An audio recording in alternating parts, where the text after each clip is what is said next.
Всем привет! Меня зовут Алла, и сегодняшнее видео это влог, в котором я покажу пополнение в моем швейном автопарке. Сейчас вы перед собой видите мою новую помощницу. Думаю, это видео будет многим интересно, а кому-то даже и полезно. Возможно, оно будет для кого-то вдохновляющим, а для кого-то просто отдыхающим. Начну с краткого объяснения. У меня достаточно большой, на мой взгляд, автопарк, как для меня одной. У меня нет цеха, я не работаю как ателье, я не шью на заказ, но у меня достаточно большой швейный арсенал, который имеет и промышленные швейные машинки, и бытовые, оверлок, распашивальная машинка, и даже вышивальная. И спросите вы у меня, зачем же мне вот такая красотка? А нужна она мне именно для того, чтобы иметь возможность шить, когда нет электричества. Решение о покупке данной машинки я приняла достаточно быстро, хотя я рассматривала разные варианты. Не скажу, что прям долго рассматривала, нет, я задалась целью, буквально за несколько дней я изучила все варианты возможные и как шьют на промышленные без света и альтернативные источники питания, чтобы запитать, например, бытовую швейную машинку. Все это я изучила, взвесила, посоветовалась со своими швейными подружками, и решение было принято. Покупала я ее, естественно, с рук. Заглянула на несколько сайтов, на которых продаются БУ вещи. Подобрала приемлемые для меня варианты по цене и по внешнему виду.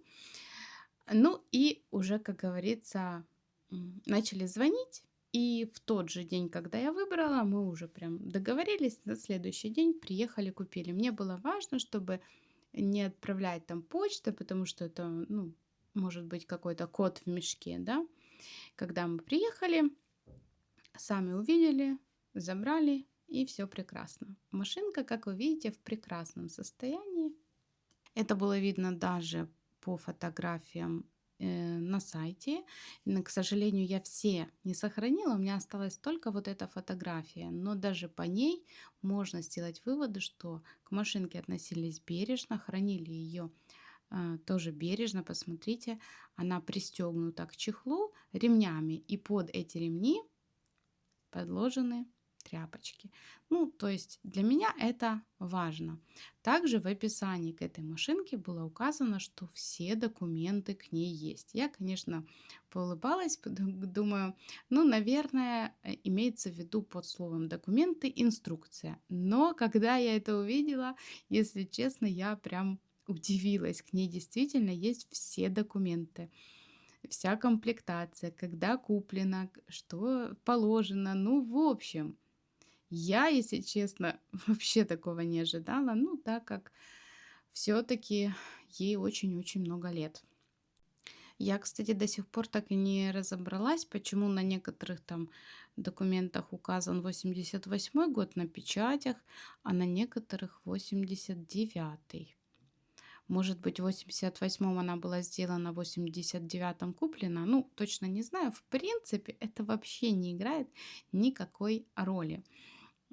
Вот показываю, как есть. Я купила машинку, которой больше 35 лет, с документами, с всеми бумажечками, и это очень приятно. Понятно, что если машинка не шьет, она поломана, в общем, если с ней есть какие-то проблемы, то эти бумажки от слова совсем вас не будут радовать. Но если машинка прекрасно шьет, прекрасно работает, то, конечно же, наличие документов это просто приятно. Так, далее в комплекте к этой машинке был вот такой оригинальный, естественно, как это назвать, чехол, пенал, 2 отвертки. Тут вот такое вот все. Я специально не убирала, чтобы вот как есть показываю, да. Тут лапка, это лапка для молнии плюс ограничитель. Так, сейчас раз. Вот. Опять же, все в идеальном состоянии, ничего ржавого, ничего там такого. Здесь у меня в наследство достались иголочки. Ну и, понятно, очень-очень много ниточек. Я думаю, что на этой тканюшке ее настраивали. Так, дальше. Шпульный колпачок. Смотрите, тоже в идеальном состоянии. Ни ржавчины, ничего. Так, для масла. И, кстати, забегаешь наперед, я ж покажу, как я ее настраивала. Все делала сама. Еще одна лапка, это для того, чтобы подворачивать край. Вот такая бумажечка, в которой хранятся иглы. И также оригинальные пластиковые шпульки. Их 5 штук.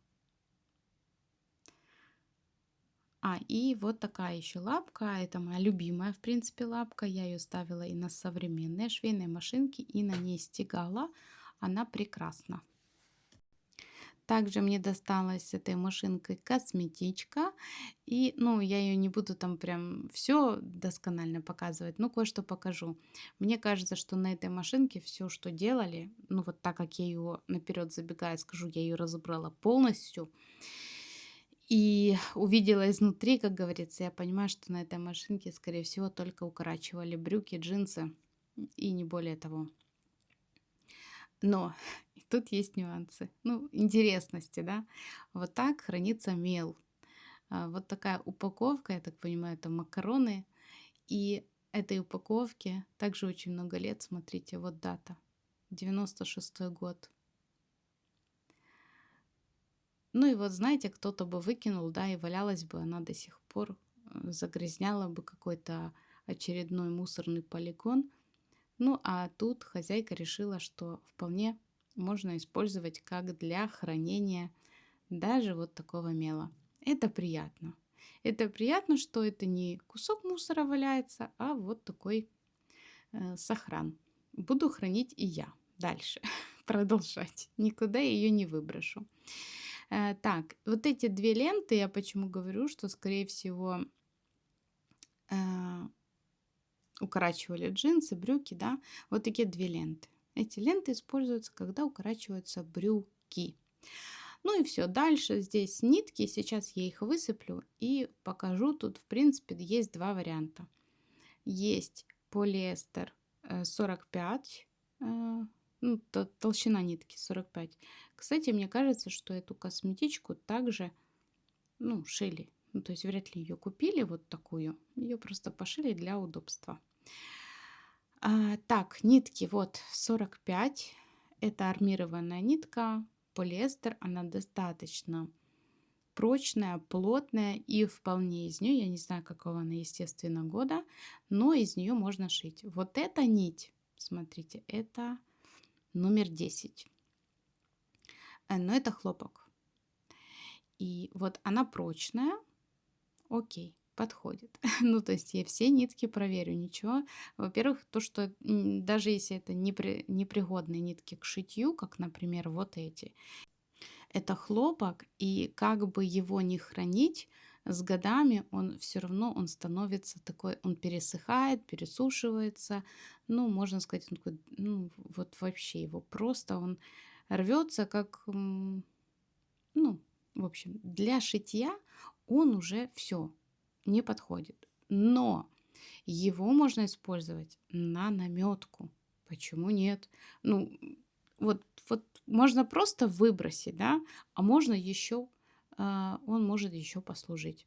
Ну, я за рациональное потребление на самом деле. Не то чтобы я там прям все храню, ничего не выбрасываю и мусор не генерирую. Ну, нет, но если я могу дать или продлить жизнь той или иной вещи, я это обязательно сделаю. Вот эта катушка, это прям любовь, я их обожаю. Я даже когда-то две катушки покупала на какой-то из ярмарок. Они были, ну, как сувенир. А тут, ну, конечно же, это не сувенир, это просто старая бобина из-под ниток. Ну, в общем, все это я разложу. Те, что я сказала, 45-ки армированная нить, я не мешью. И и до сих пор ними вполне можно шить. Они крепкие, надежные. Ну а хлопковые нитки пересмотрю, переберу те, что пересохли на сметку, те, что пригодны, где-то пригодятся. Кстати, я назвала это пеналом, но мне больше понравилось, когда я придумала, что это шкатулочка. Так вот, я хочу, чтобы все оригинальные запчасти, вот как есть, хранились в оригинальной шкатулочке.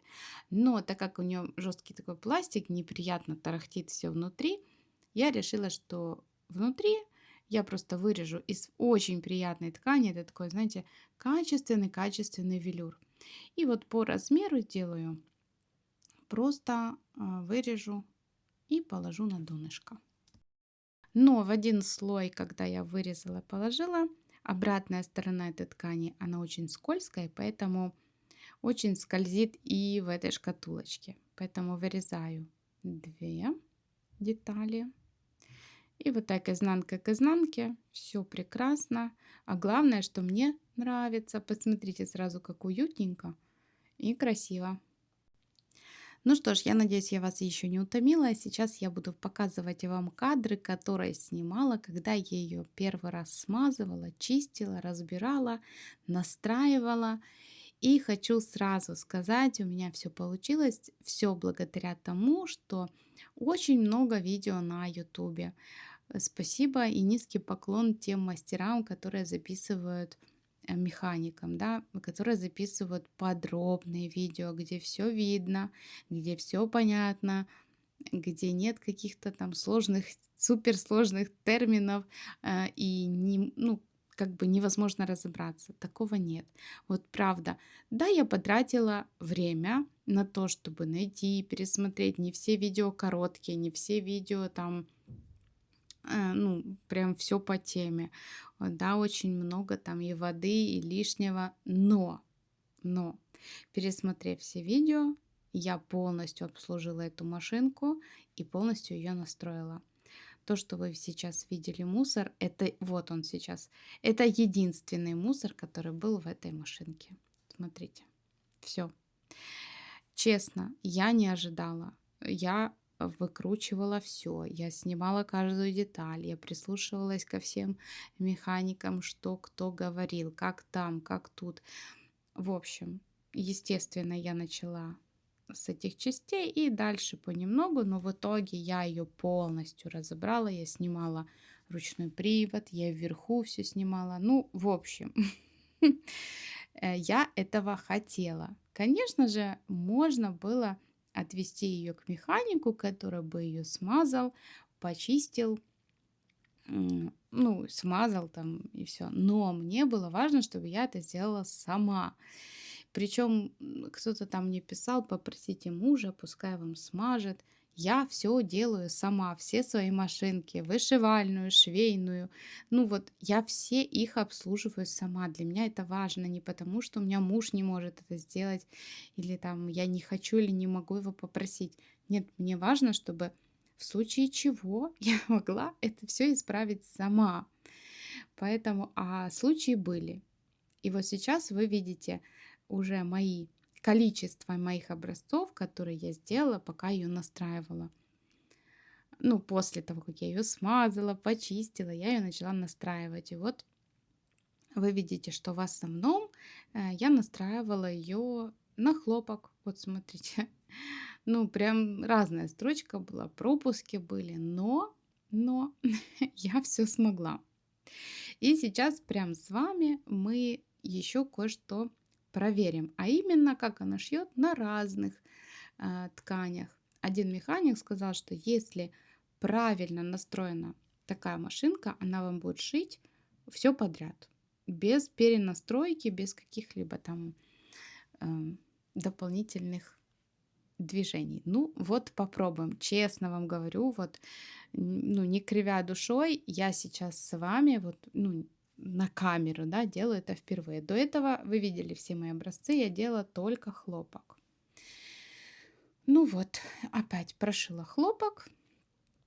Далее подставляю джинса. Вот так. Если честно, я вот прошиваю и сама думаю, ну, наверное, ну вот это будет, наверное, хорошо, а вот тут не знаю. Ну вот сейчас поймете. Это, кстати, та ткань, которую я только что обрезала на шкатулочку. Ну вот попробую. Она не трикотаж. Ну, во всяком случае, она не растягивается, но кулирку я тоже буду пробовать. Обрезаю, чтобы не делать слишком длинное. Зачем? Тут и так все понятно. Если строчка хорошая, без пропусков, ровненькая, то и все прекрасно. Так, далее. Я не знаю, что это конкретно за ткань, но она такая плотненькая, нестабильная, то есть она немножко тянется, возможно, это какой-то трикотаж, но на вид похоже как на пальтовую ткань. Но такую пальтовую, которую нужно дублировать, если что-то шить. Так, я все ткани складываю в 2 раза. И также мне важно, чтобы вот как переходы, да, от толстой к тонкой. Хотя, повторюсь, изначально только хлопок планировался. Вот беру органзу. Ну, тоже органзу, так и быть. Складываю вдвое и будем прошивать, смотреть. Ну, я думаю, что вы и так все видите. А, кстати, игла у меня здесь стоит номер 100. Ну, я не знаю, прошила бы моя бытовая швейная машинка иглой номер 100 органзу. Не, ну, ладно, в своих машинках, во всех в своих машинках я уверена, и они действительно все шьют. И я горжусь тем, что я их сама обслуживаю, при этом они годами мне служат без проблем. Так, это у нас такой велюр плотный. а, Это еще и плотный, ну, толстенький. Понятно, что кто-то там скажет, да вот, да зачем я буду тратить время. Дело в том, что не всегда, когда идешь к механику, сдаешь там на ТО, да, почистить, смазать, не всегда это качественно. И вот кулирка черная, но она не очень растяжимая, поэтому буду пробовать две кулирки. У них вот эта черная, еще следующая будет голубая, и у них также разная плотность. Голубая, она более, ну, растягивается лучше, кулирка трикотаж. И вот она, смотрите. И плотность у нее такая. Вот. Складываю также пополам. И да, у меня есть видео, где я чищу и смазываю два своих оверлока бытовых. Боже, сколько там комментариев. Нет, много хороших комментариев таких, в таком ключе, что, боже, вы молодец, но я так делать не буду, потому что я не соберу. Ну, я первый раз, когда свой оверлок разбирала, у меня тоже были мысли, что я не соберу. Но я собрала, и теперь мне, как говорится, море по колено. Теперь у меня два оверлока, и я их тоже обслуживаю сама. Только что я прошила плащевку на флисе, это для зимней куртки ткань.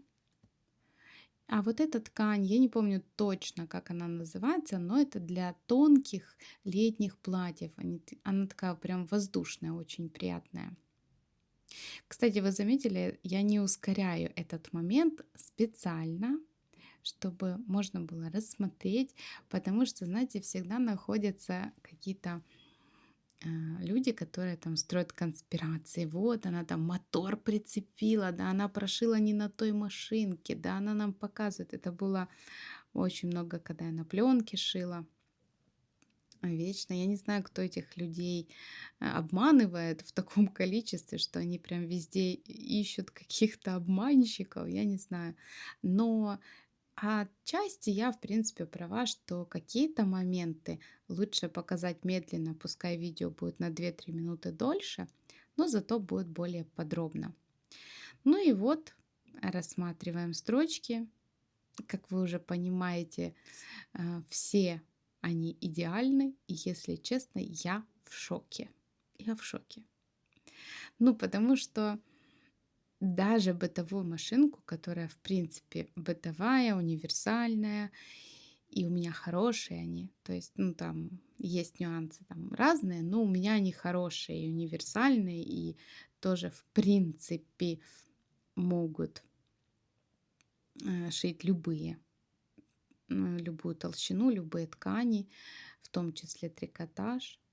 Но так, чтобы вот прям одной строчкой, вот так все ткани толстые, тонкие и вообще не важно, м, ну я прям, прям в восторге. Ну это класс. Я рада, что я настроила ее так. Кстати, изначально вот я ее просто смазала и начала шить. Ну, вы видели, сколько я сделала образцов, да, там стягивает, там пропускает. Я рада, что я добилась и сделала все правильно. Посмотрите. Ну, идеально. Иглой соточка. Ой, я довольно не могу. И у меня нет дискомфорта. Я сажусь за эту машинку шить, и у меня нет дискомфорта, что я села за какую-то, ну, какую-то не мою швейную машинку. Да, вот все свои швейные машинки, я их очень люблю. Ну вот каждая из них, она особенная, у меня с ней своя история. И, и эта машинка, она стала мне родной очень быстро. Я вот прям села и шью, вот она любит меня, а я люблю ее. Такая взаимная любовь. Но, но, сейчас вы видите уже последние лоскуточки, и тут я вспоминаю, что нужно все-таки еще раз сделать тест на джинсах в несколько сложений, не в 2, а, например, в 4, потом в 8. М? Ну вот, 4. Потому что, ну уж раз записываю такое видео, то надо ж уже по полной. Вот, прошила. Прекрасно. Она справилась. Я рада. Смотрите. Строчка идеально. Так, теперь еще раз заворачиваем. Итого 8. То есть раз, два, три, четыре. Нет, 6. 6. 8. 6.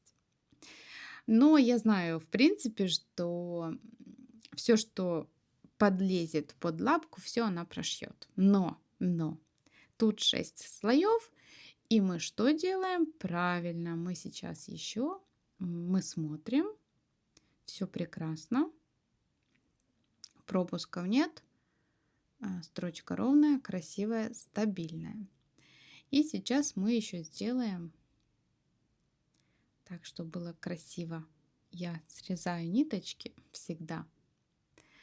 Я еще раз прохожусь эти 6 слоев, и вот прям с этой толщины мы сейчас возьмем ту органзу черненькую, да, и перейдем на нее. Опять же, мне интересно посмотреть переход. Так, вот тут немножко ну, получается, что зубья не продвинули прям до конца, поэтому я рукой джинсовую ткань продвинула. Когда она уже не была, в принципе, под лапкой, она там просто застряла. Ну и все, я дошила. И смотрим.